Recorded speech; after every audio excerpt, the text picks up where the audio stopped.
बिस्मिल्लाहिर्रहमानिर्रहीम। अस्सलाम वालेकुम फ्रेंड्स, मैंने बनाई थी पंजीरी। मैंने सोचा साथ साथ रिकॉर्डिंग कर लेती हूँ। ये चीज़ें तो रोज़ रोज़ बनती रहती हैं, लेकिन ये आइस के लिए थी इसलिए मैंने रिकॉर्डिंग कर ली। चले चलते हैं इंग्रेडिएंट्स की तरफ। तो ये सारे इंग्रेडिएंट्स आपके सामने मैंने रखे हुए हैं। बारी बारी में साथ साथ आप लोगों को बताती जाऊँगी कि मैंने क्या क्या इसके अंदर ऐड किया है। अच्छा जी, आप हैं ये बादाम और पिस्ता और चार मगज़, इनको मैंने चॉपर में चॉप कर लिया है। पाउडर फॉर्म नहीं किया, थोड़ा सा मोटा मोटा किया था।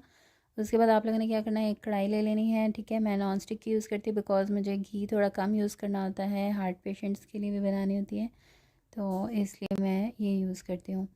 तो अब मैंने क्या करना है, सबसे पहले मैंने ले ली है सौंफ। इसको भी मैंने अच्छी तरह से साफ़ करके पीस के रख लिया था, और इसको मैं अब जो है ना देसी घी के अंदर हल्का हल्का सा इसको भूनूंगी। आपकी मर्ज़ी, आप लोग ज़्यादा घी चाहें ऐड करना तो ज़्यादा कर सकते हैं। मैं थोड़ा थोड़ा करके ऐड कर रही थी बिकॉज़ मैं देख रही थी कितनी क्वांटिटी मुझे इसमें चाहिए होगी। तो ये मैंने इसके अंदर 3 से 4 चम्मच जो है बड़े खाने के चम्मच वो मैंने ऐड कर दिए थे, और मैं उनको अच्छी तरह से प्रेस करके मिक्स करती जा रही थी। जब तक सौंफ भुनने की खुशबू अच्छी तरह से आएगी तब तक आप लोगों ने इसको फ्राई करना है। ठीक है, चलिए जी, अब मैंने सौंफ निकाल ली थी। उसके बाद मैंने घी उसके अंदर और शामिल किया था। और अब आ जाते हैं नेक्स्ट इंग्रेडिएंट की तरफ, जो कि है बादाम, पिस्ता और चार मगज़। इनको मैंने अच्छी तरह से चॉप किया हुआ है। ठीक है, ये भी हमारी नज़र के लिए बहुत अच्छे हैं। सौंफ जो है वो तो मेन इंग्रेडिएंट है ना आइस के लिए, और ये सेकंड। अच्छा, इसमें देसी घी जो है 1 kg यूज़ होगा। मैंने तकरीबन 700 ग्राम यानी आधा किलो से ज़्यादा यूज़ किया था। और बाकी आप लोगों की मर्ज़ी है ज़्यादा डालें या कम डालें। अच्छा, बादाम पिस्ते भी हमारे अच्छी तरह से फ्राई हो गए थे। अब मैं आ रही हूँ थर्ड इंग्रेडिएंट की तरफ। ये हैं जी छुहारे। छुहारों को मैंने क्या किया था, अच्छी तरह से धो लिया था और इनको ओवरनाइट डिप किया था ताकि ये आराम से चॉपर में डाल के चॉप हो सकें। तो जब ये अच्छी तरह से सॉफ्ट हो गए थे, इनकी गुठलियाँ मैंने निकाल ली थी और इनको चॉपर में डाल के अच्छी तरह से मैंने कर लिया था चॉप। उसके बाद आप लोगों ने क्या करना है, एक ट्रे के अंदर छुहारों को फैला देना है ताकि ये अच्छी तरह से ड्राई हो जाए, और धूप में रख देना है। फिर ये पंजीरे में डालने के काबिल हो जाता है। अच्छा जी, अब आ जाते हैं फोर्थ इंग्रेडिएंट की तरफ। फोर्थ इंग्रेडिएंट जो है हमारा वो है सौंगी। और सौंगी को हम लोगों ने करना है फ्राई, और इसको हम लोगों ने तब तक फ्राई करना है जब तक कि वापस अपनी शेप में ना आ जाए, मतलब कि दोबारा से अंगूर की तरह दाना जो है ना इसका फूल ना जाए। तो हम लोगों ने इसके अंदर चम्मच जो है मुसलसल हिलाते रहना है ताकि ये जले नहीं और अच्छी तरह से फूल के फ्राई हो जाए हमारी। फ्रेंड्स, सौंगी का आपको पता है ये हमारा खून बनाने में बहुत हेल्प आउट करती है, और इसलिए ये बहुत ज़्यादा मुफीद है।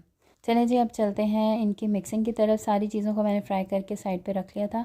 ये तकरीबन आप समझ लें 1 बाउल बादाम था और 1 बाउल पिस्ता का था, और छोटा सा 1 बाउल जो है वो चार मगज़ का था। तो ये तकरीबन हम लोगों ने 2 बाउल के करीब मिक्स करके इसको फ्राई कर लिया था। बाकी सौंगी, छुहारे हैं और सौंफ है। उसके बाद एंड पे मैंने ये चीनी डाली है। अच्छी तरह से इनको मिक्स आउट कर लेना, और चूल्हा बंद कर देना है, चूल्हा नहीं ऑन करना अभी। तो हम लोगों ने इनको अच्छी तरह से मिक्स कर लेना। जब चीनी इसके अंदर अच्छी तरह से मिक्स हो जाएगी, उसके अंदर मैंने एक और चीज़ ऐड की थी, वो थे फूल मखाने। मैंने पहले से ही इनको अच्छी तरह से देसी घी में भून के और ग्राइंड करके रखा हुआ था पाउडर फॉर्म में, जो कि दूध में डाल के पिया जाता है, हड्डियों के लिए बहुत अच्छा होता है। तो मैंने इसके अंदर वो भी ऐड कर दिया था, तकरीबन छोटी प्याली थी।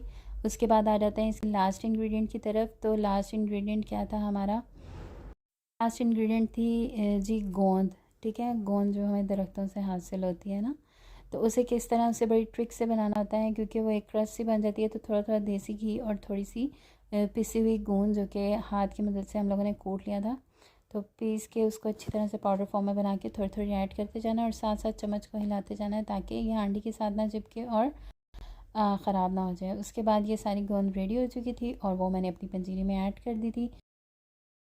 Now let's the magic happen.